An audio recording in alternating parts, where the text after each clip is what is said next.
Well, hey guys, welcome back to our study on As a Man Thinketh. Again, I know I've been saying it the whole time, but I hope you've been enjoying this just as much as I have been recording and diving in and getting some content developed here. And hey, I've really enjoyed the live teachings that we've had with the stick person, stick man, and diving deep. And I love the questions that you guys have been asking. And I hope you're finding value in this study. And this literally can be a game changer and a life changer for you. And for me, as we continue to change our mindsets, those mindsets, right?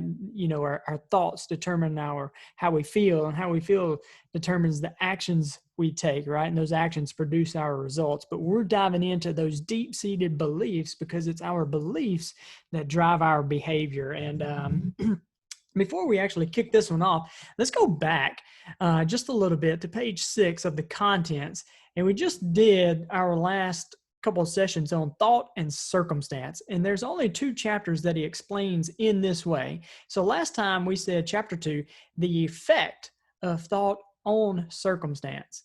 In the chapter before, we talked about the undergarment of character, right? And the outer garment of circumstance. And now we're saying the effect of thought on our health and our body, right? The effect of our thought on our health and body. So presumably, that means that circumstance is the effect of our thinking. And he is leading us to believe that our health and our bodies is the effect of our thinking somewhat as well, right? Which is very interesting if you think about it. And that's kind of what we're going to be digging into today. So we're wearing circumstance like a garment. We talked about that. And he's kind of including the body in the same way. He's inviting us into this suggestion, right? He talks about that in the beginning. This is suggestive, right? So he's inviting us into that suggestion that he says here the body is the servant of the mind. It obeys the operations of the mind, whether it be deliberately chosen or automatically expressed. Ah, man, I just love that. It obeys the operations of the mind, whether it be deliberately chosen or automatically expressed. And there's absolutely no doubt about it that we hear when they'll say people can worry themselves sick, right? People can literally be scared to death. People can worry and have ulcers, and there's all kinds of effect of wrong thought. And we also know about right thought, right? We also know that people can absolutely, you've heard of laugh therapy, right? And how much laughter increases those internal hormones of what that can do for our body. And these are very real things where the effect of it being intentional and directing our thought has an effect on the body. That's kind of what this chapter is about. And of course, we know that it does. Our body is an expression of the mind. Everything is an expression of the mind. That includes our body and the function of the body. And I think it's important to keep in mind with this particular chapter what we covered briefly in the last chapter. Thought and character are one. And this character can only manifest and discover itself through vibrant circumstances, right? The outer conditions of a person's life. And I'm on page, I'm looking on 104 on page 36, line 104, page 36. This is what he says. The condition of a person's life will always be found to be harmonious and related to his inner state. This does not mean that a man's circumstances at any given time are an indication of his entire character, right? And there's a lot more potentially going on than sometimes is obvious, isn't it? And I think that entire thing, because there's a kind of a controversial line in the book right here where it would make you think that you could cause yourself to have some kind of disease, right? And again, it's your entire being that he's talking about. There's some things that we have that kind of rectify in our own minds through our own faith and through our own practice. But I think it's just as real, right? I think the best way to kind of get the use of this particular chapter is to understand that when we are thinking positively, when we're around other positive people, when we're focused on health, we just feel better, right? We just feel better. The idea is expressed in the body temple. And the vibration that we feel, it is expressed in our body temple and then is expressed through our actions.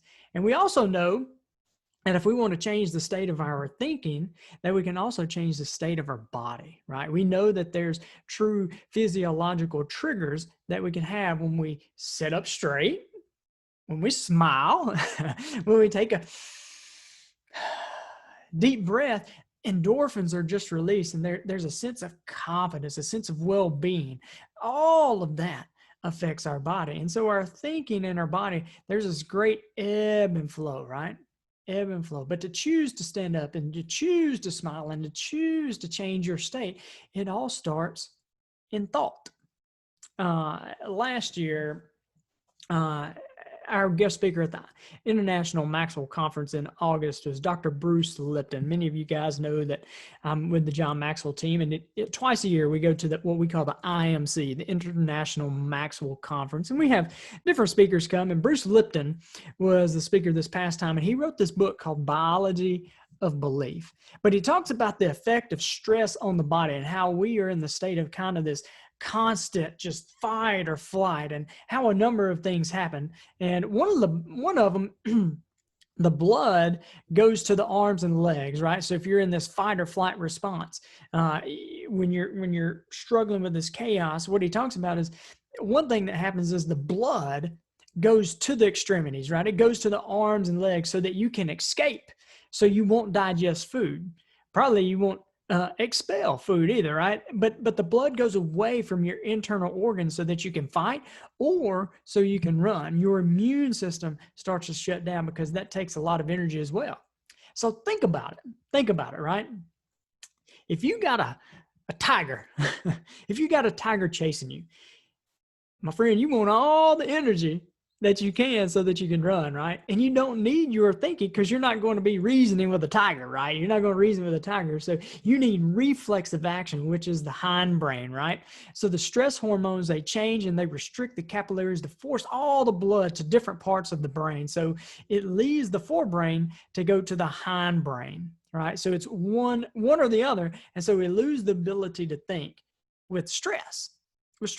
So you think about this, you think about how in a stressful situation, when there's flight or fight, and I'm going somewhere with this, but you're stressed. So here's what happened. You're not digesting food. Your internal organs don't have the blood. Your outer limbs do, right? Your extremities do. You're not fighting off disease, and you're not thinking properly. So you can see how the effects of worry and fear over a long period of time can obviously have the bad effects on our health, right? I was also in a training program with Dr. Harold Bafidis, and he's a plastic surgeon, world-renowned plastic surgeon. But we were doing this study on the book Psycho-Cybernetics, and that's another one I think we might dig into, possibly. But Psycho-Cybernetics, and that's one we may do very similar to this one, but it's more on self-image and self-mastery and self-belief and those kind of things. But anyway, Dr. Bafidis, he's this reconstructive plastic surgeon, and he also does this kind of regenerative kind of hormonal health for adults. And he talks about how just the release of cortisol, where we'll store our fat right around the center of our body, right? And a lot of that is stress fat.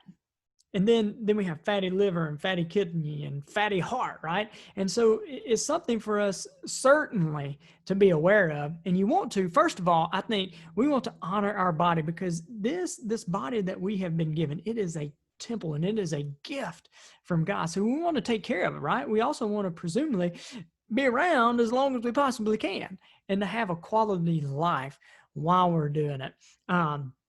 Side note here is dive deeper into the book.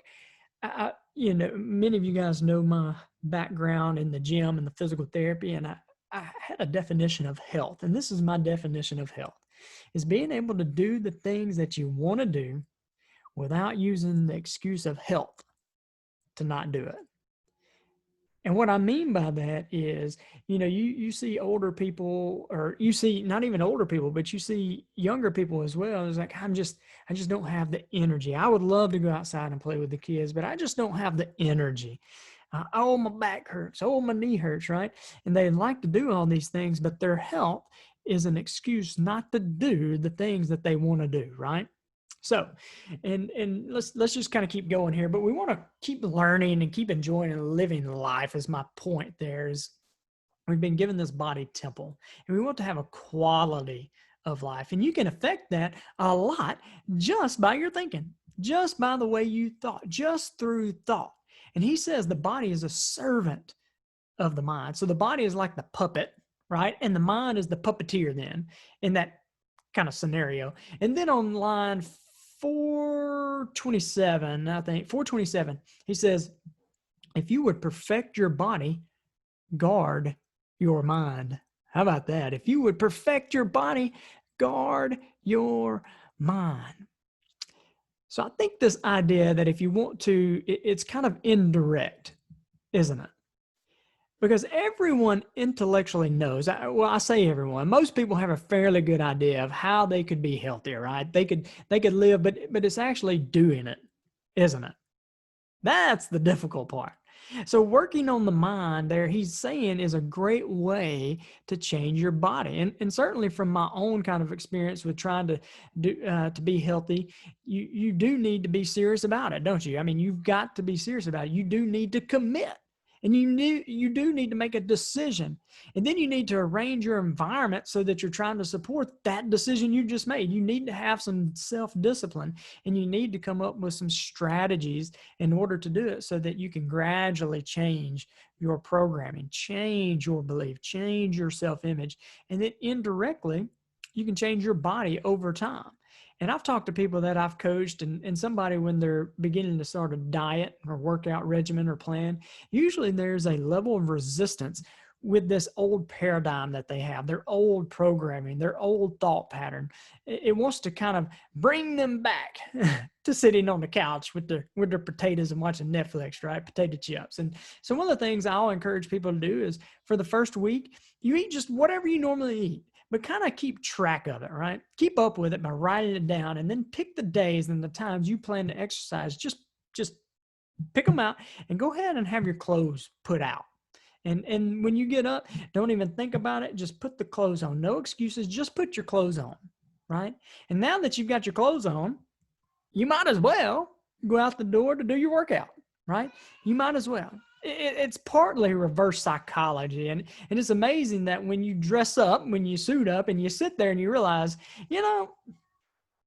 this is ridiculous that I'm not working out. I mean, why am I not doing this? I'm already dressed up is really not. And then what happens, I think, our spirit kicks in, and there's this connection between our intellectual mind and our spirit it just kind of kicks in, right? And it's this idea of us having 4 intelligences. Certainly there's an intelligence found in every cell of our body. There's an intelligence that we have intellectually, right? IQ. Then we have emotional intelligence, that's EQ. And then there's a spiritual intelligence, SQ. And when we can get all of those intelligence, the physical intelligence, the emotional intelligence, the intellectual intelligence, all kind of in harmony, then our spiritual intelligence steps in and begins to call us forward, right? It calls us forward. And so I think one of the ways that we want to use this particular chapter is, I think first off, as an awareness exercise to recognize that your body is an expression of the mind, that you can absolutely affect your well-being, certainly your well-being through your mind, and that there are very real psychological triggers that you can choose in your mind.